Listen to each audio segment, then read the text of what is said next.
Welcome to Let Me Fix This. Enjoy the video. You start by installing both Yt Dlp and a GUI client so the GUI can call the downloader. Once done, place the Yt Dlp binary where the GUI expects it and set executable permissions on Mac OS or Linux.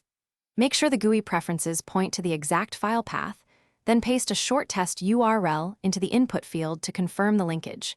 This verifies the GUI can invoke Yt Dlp and prevents permission or path problems later. Once the GUI is linked, configure format and output so you get the files you want.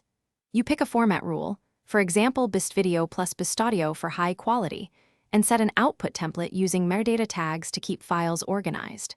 Then enable post-processing options such as merging tracks, embedding subtitles, or converting formats, and supply FFmpeg's path if the GUI needs it. This ensures consistent file names and avoids reprocessing later, saving time and disk space.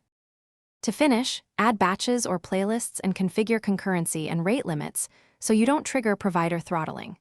Once jobs run, monitor the GUI queue and logs, use scheduling features or export/import queues for repeat jobs.